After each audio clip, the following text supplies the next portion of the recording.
নমস্কার বন্ধুরা, বর্তমান সময়ের অত্যন্ত গুরুত্বপূর্ণ একটি বিষয় নিয়ে পর্যালোচনা করেছেন লেখক শ্রী কৌশিক দাস। যে অন্ধকার সামাজিক অবস্থার মধ্যে দিয়ে আমরা যাচ্ছি তা সত্যিই ভেবে দেখার সময় এসে গেছে। সময় এসেছে তলিয়ে ভাবার, সময় এসেছে বিবেকের মুখোমুখি হওয়ার এবং সময় এসেছে ঐক্যবদ্ধ হয়ে অন্যায়ের বিরুদ্ধে সোচ্চার হয়ে ওঠার। আসুন বন্ধুরা, আমরা শুনে নিই শ্রী কৌশিক দাস মহাশয়ের বক্তব্য। আপনাদের সুচিন্তিত মতামতের অপেক্ষায় রইলাম।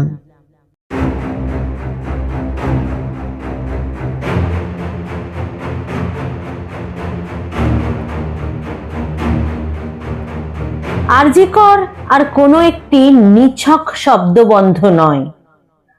আজ আরজিকর মানে একটি বর্বর পৈশাচিক অপরাধের নাম, একটি সন্তানহারা বাবা মায়ের আর্তনাদ, হাহাকারের সমার্থক শব্দ, স্বর্গবাসী সেই মেয়েটার অন্যায়ের বিরুদ্ধে লড়াইয়ের আর এক নাম।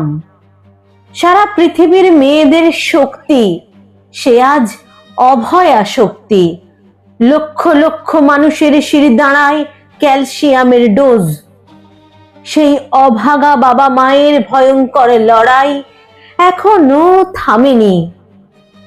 সারা পৃথিবীর সভ্য মানুষ তাদের পাশে।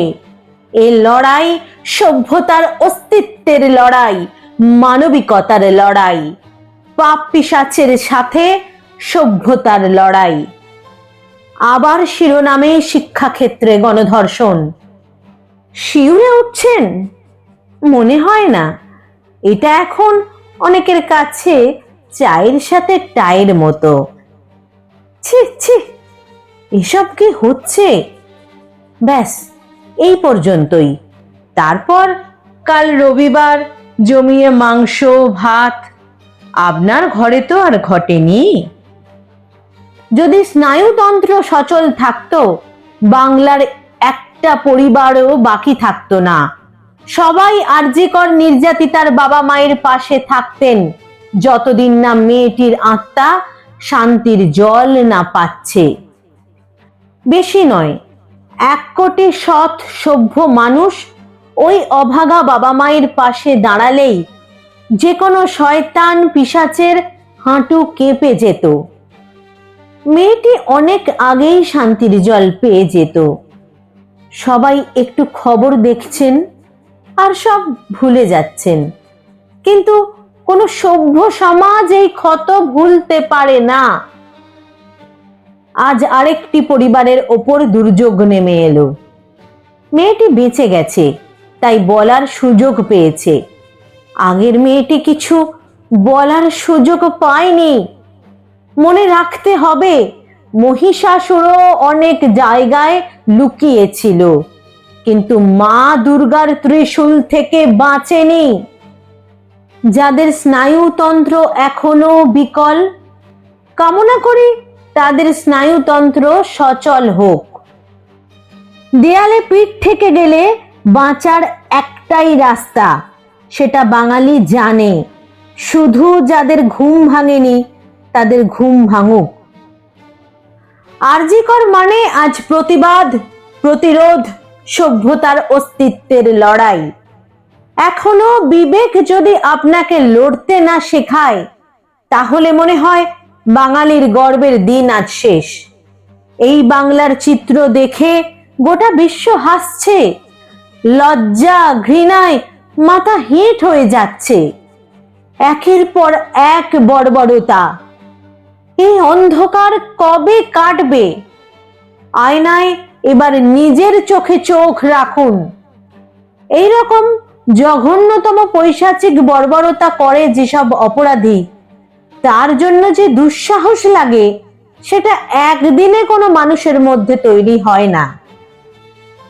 একটা মেয়েকে স্পর্শ করার দুঃসাহস পায় কোথা থেকে? কিছু অদৃশ্য শক্তিতে বলীয়ান না হলে কেউ এই সাহস পাবে না। এই সাহস পাচ্ছে কোথা থেকে?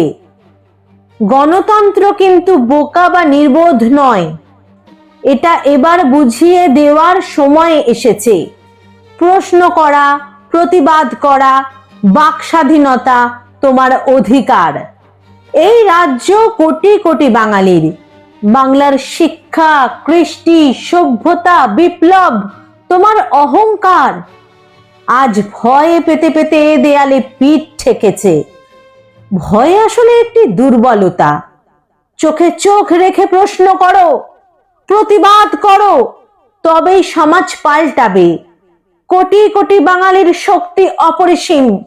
এই শক্তিতে ভরসা রাখো, তারাই শেষ কথা। গণতন্ত্র শক্তিশালী হলে ডমরুর তালে তাণ্ডব নৃত্য দেখাতে পারে। যারা বোকা বানাচ্ছে তাদের বোঝানোর সময় এসে গেছে। অভয়ার বাবা মা আজও সব অজানার খোঁজে। পৃথিবীর সব সভ্য মানুষ আজ তাদের পাশে। অনেক হিসেব নিকেশ বাকি। এই মেয়েটি কিন্তু বেঁচে গেছে। কোনো পিশাচ যেন এবার রক্ষা না পায়। সারা বাংলার চোখ থাক এই পৈশাচিক বর্বরতার দিকে। এবার হয়তো আমরা সেই দুঃস্বপ্নের শেষ অঙ্কে দাঁড়িয়ে আছি। এবার মা অভয়ার নামেই শুরু হোক অভয়া পক্ষ। উঠুক ঝড়, অনেক হিসেব নিকেশ বাকি যে। মা অভয়ার নামেই থাক। জাগো দুর্গা, জাগো দশ প্রহরণ ধারিণী, অভয়া শক্তি বল প্রদায়িনী। তুমি জাগো, জাগো, তুমি জাগো মা, তুমি জাগো, জাগো, তুমি জাগো।